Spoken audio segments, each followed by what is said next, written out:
বালিয়াকান্দিতে BNP নেতাকর্মীর হুঁশিয়ারি বার্তা। শারাফাত ইসলাম অনিকের পাঠানো প্রতিবেদন।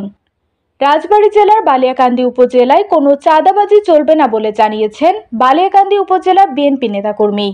তার সাথে আরও জানিয়েছেন সকল অটো মাইক্রোবাসের চাঁদা দিতে বন্ধ ঘোষণা করেন। এ সময় তারা জানান, রাজবাড়ী জেলা বিএনপির সাবেক সাধারণ সম্পাদক হারুনুর রশিদ হারুন ভাইয়ের নির্দেশে কাজ করে চলেছেন। এ সময় উপস্থিত ছিলেন বালিয়াকান্দি উপজেলা বিএনপির যুগ্ম সাধারণ সম্পাদক আনোয়ার হোসেন। এছাড়াও উপস্থিত ছিলেন সাংগঠনিক সম্পাদক ফরিদ আহমেদ আশিক, বাচ্চু মণ্ডল, উপজেলা বিএনপি নেতা জুয়েল চৌধুরী সহ বালিয়াকান্দি উপজেলা ছাত্রদলের সাধারণ সম্পাদক রাকিব এবং কলেজ ছাত্রদলের সভাপতি মোহাম্মদ রাহাত শেখ সহ বিভিন্ন স্থানের নেতৃবৃন্দ উপস্থিত ছিল। সম্মানিত বালিয়াকান্দিবাসী, অনেক কষ্টে অর্জিত এই দ্বিতীয় স্বাধীনতা, এই স্বাধীনতাতে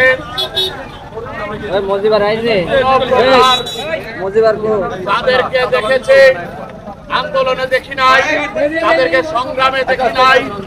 এই দেশের ছাত্র জনতার আন্দোলনের মুখে আমরা যে স্বাধীনতা পেয়েছি, এই স্বাধীনতাকে নস্যাৎ করার জন্য এক কুচক্রী মহল বিভিন্ন সংখ্যালঘুদের উপরে নির্যাতন করছে, চাঁদাবাজি করছে, বিভিন্ন পরিবহন থেকে চাঁদা নিচ্ছে।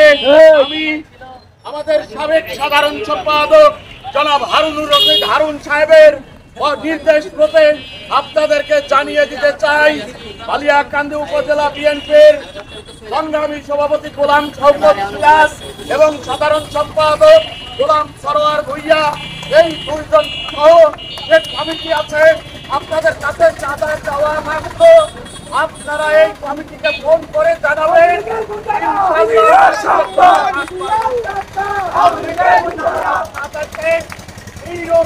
বলে দিতে চাই, কোন রকম পরিবহন বা আমাদের স্থানীয় অটো আছে, কেউ কোনো চাঁদা দেবেন না।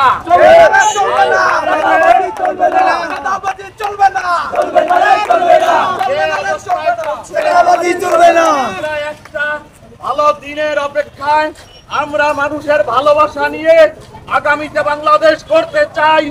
আমরা কারো উপরে নির্যাতন জুলুম করতে চাই না। অতএব আপনারা যাদের কাছে চাঁদা চাওয়া হয়েছে বা হচ্ছে বা হবে, আপনারা অনতি বিলম্বে আমাদেরকে জানান। আমরা শক্ত হাতে চাঁদাবাজ প্রতিহত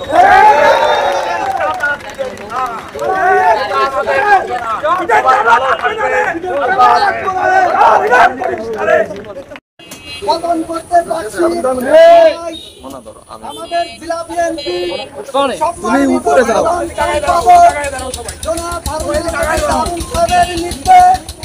বালিয়াকান্দিতে বাস, গ্রাম বাংলা, মহেন্দ্র, অটো কোনো কিছুর চাঁদা নেওয়া যাবে না।